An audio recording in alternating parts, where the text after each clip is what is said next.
Seorang perempuan, sebut saja namanya Dewi, pada tahun 1990-an silam mengalami kisah mistis secara langsung di Pulau Kalimantan. Dilansir dari kanal YouTube dengan nama RJL5, pada Minggu tanggal 6 Maret tahun 2022, Dewi menceritakan saat ia bekerja selama berbulan-bulan di sebuah pabrik yang ternyata gaib di Pulau Kalimantan. Saat itu Dewi baru lulus kuliah dan sedang mencari kerja. Kemudian, ia menerima panggilan wawancara kerja di salah satu pabrik yang berada di Pulau Kalimantan. Meskipun Dewi berasal dari Pulau Jawa, ia tak menyia-nyiakan kesempatan kerja itu. Singkat cerita, Dewi pun berangkat dan mengontrak sebuah kamar sendirian di Kalimantan. Saat hari wawancara, Dewi menaiki angkutan umum untuk menuju pabrik itu dari kontrakannya. Ketika turun dari angkutan umum, sang supir sempat heran dan bertanya, apakah Dewi yakin turun di kawasan tersebut? Saat itu, Dewi menjawab dengan yakin, dan ia pun tak menghiraukan sang supir yang keheranan itu.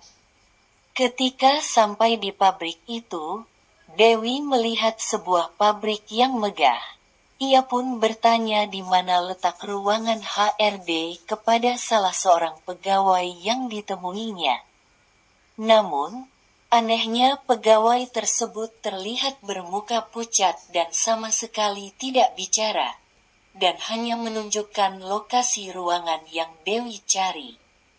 Di hari pertama Dewi berada di pabrik tersebut, sebenarnya ia merasa pabrik itu sangat dingin dan sunyi, meskipun ada kegiatan pabrik seperti pada umumnya.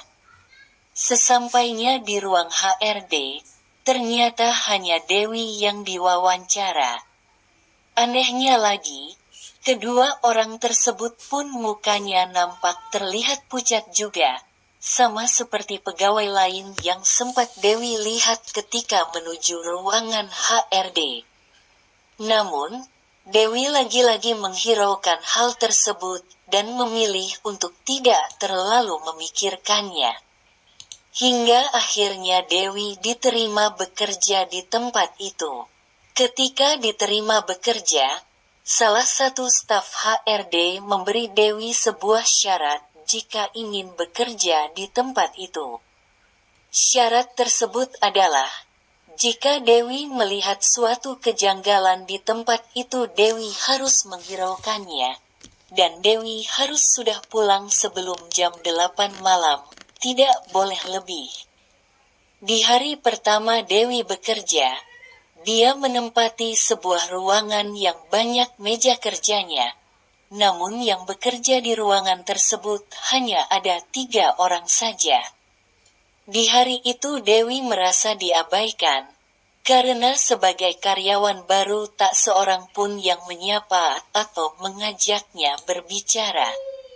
Dewi pun berusaha bekerja sebaik dan seprofesional mungkin. Meskipun beberapa kali Dewi pernah melihat barang-barangnya selalu bergerak sendiri.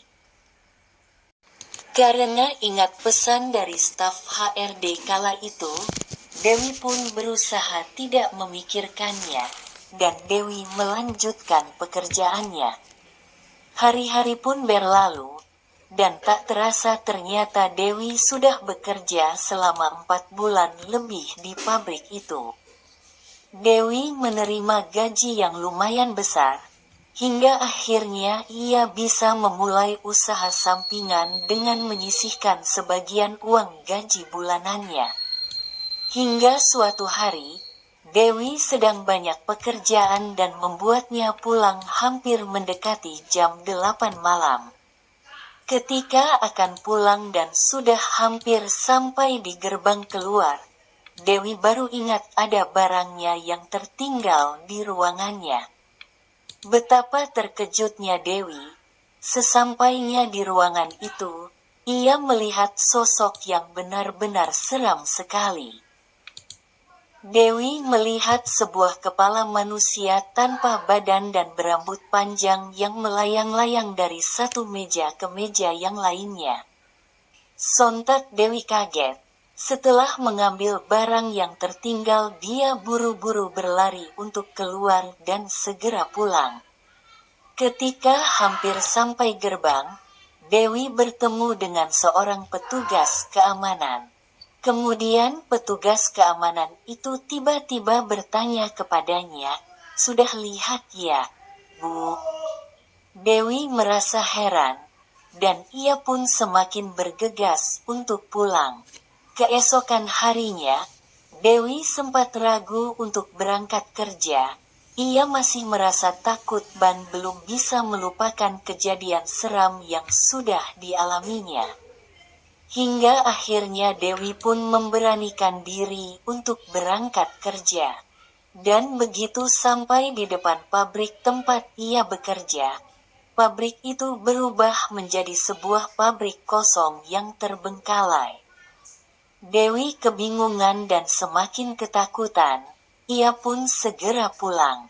Akhirnya, Dewi tahu ternyata pabrik tempatnya bekerja beberapa bulan terakhir itu merupakan pabrik yang sudah lama kosong dan sudah lama tidak beroperasi lagi.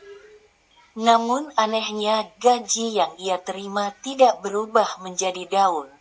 Dan dari gajinya itulah Dewi bisa membuka usaha sampingan dan semakin maju hingga akhirnya dapat membantu perekonomian keluarganya.